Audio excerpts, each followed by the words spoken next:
নমস্কার বন্ধুরা, আজ আমি খাসির মাংসর কিমা দিয়ে ইঁচড় রান্না করে দেখাবো। এই রান্নাটা খেতে খুবই টেস্টি হয়।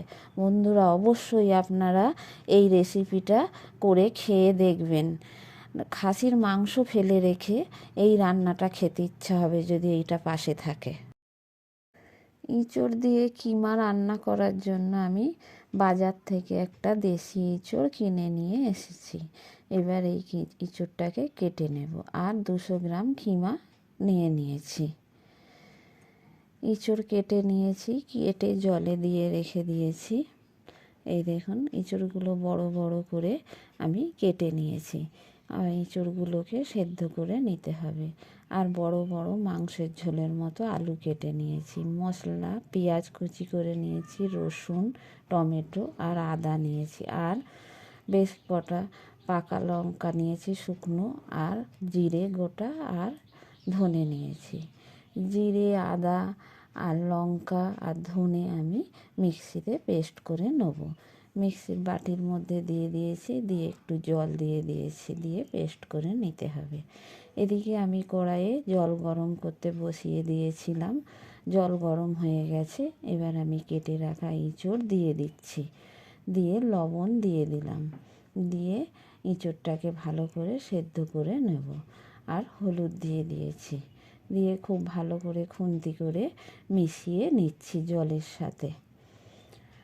এবার আমি ঢেকে দেব সেদ্ধ করার জন্য।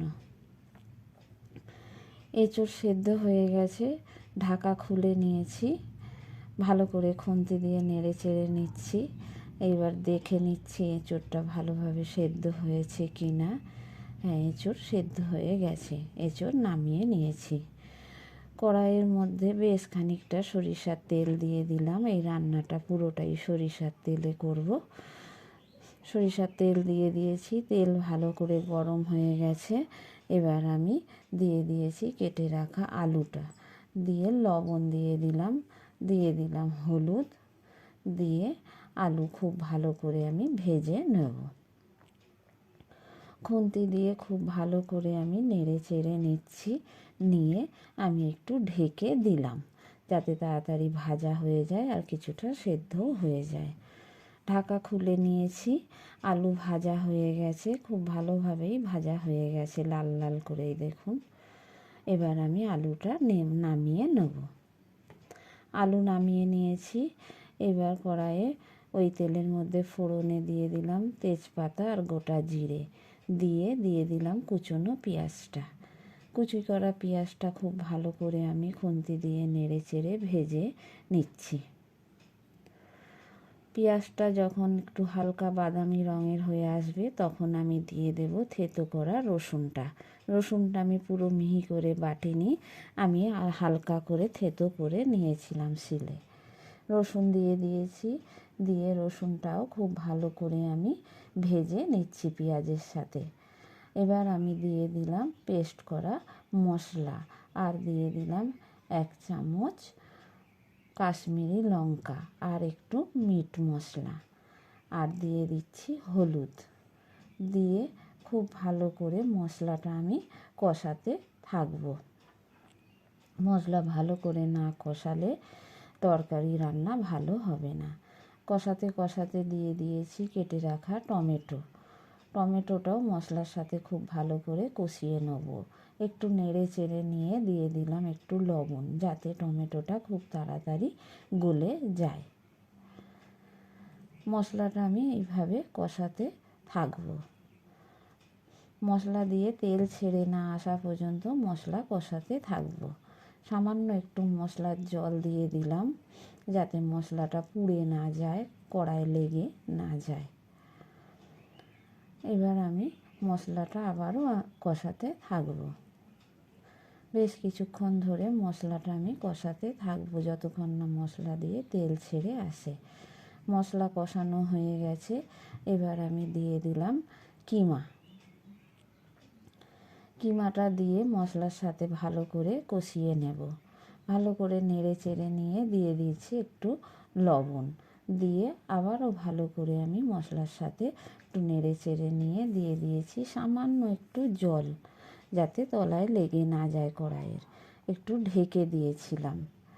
খুব ভালো করে আমি কিমার সাথে মশলাটা কষিয়ে নিয়েছি। দেখুন কতটা তেল ছেড়ে দিয়েছে কষাতে কষাতে, তার মানে খুব ভালোভাবে আমার কষানো হয়ে গেছে। এবার আমি দিয়ে দিলাম সেদ্ধ করা ইঁচড়টা। ভালো করে ইঁচড়টা আমি মশলার সাথে আর কিমার সাথে নেড়ে চেড়ে নিচ্ছি খুন্তি দিয়ে। ভালো করে মিশিয়ে নিয়ে দিয়ে দিলাম আমি এবার ভেজে রাখা আলু। আলুটাও খুব ভালো করে আমি মশলার সাথে কষিয়ে নেব।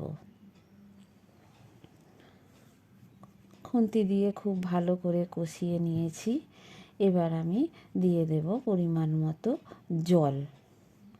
জল দিয়ে খুব ভালো করে আমি খুন্তি দিয়ে নেড়ে চেড়ে নিচ্ছি। এই ইঁচড়ের তরকারিটা আমি খুব বেশি ঝোলও করব না, আবার একেবারে শুকনোও করব না, বেশ একটু ঝোল গ্রেভি মতো থাকবে। খুন্তি দিয়ে নেড়ে চেড়ে ভালো করে আমি ঢেকে দিয়েছিলাম যাতে আলু ইঁচড় ভালোভাবে সেদ্ধ হয়ে যায়। এটা বেশ কিছুক্ষণ ধরে রান্না করতে হবে। আমি ঢাকা খুলে প্রথমে একটু দেখে নিলাম, আর কিমাটাও খুব ভালোভাবে যাতে সেদ্ধ হয়ে যায়, তাই ঢেকে ঢেকে এটা রান্না করতে হবে। আবারও আমি ঢেকে দিলাম। ঢাকাটা আবার খুলে নিয়েছি। দেখুন ঝোলটা কতটা মুড়ে এসেছে। এবার ভালো করে খুন্তি দিয়ে নেড়ে চেড়ে নিয়েছি। ইঁচড় আলু কিমা খুব ভালোভাবে সেদ্ধ হয়ে গেছে, মানে তরকারি আমার রান্না হয়ে গেছে। এবার আমি নামিয়ে নেব, ওই জন্য আমি গরম মশলা ছড়িয়ে দিয়ে ঢেকে দিয়েছি। এই দেখুন আমার ইঁচড়ের তরকারি রান্না হয়ে গেছে, নামিয়ে নিয়েছি। দেখুন কত সুন্দর দেখতে লাগছে, মনে হচ্ছে যেন খাসির মাংসের ঝোল।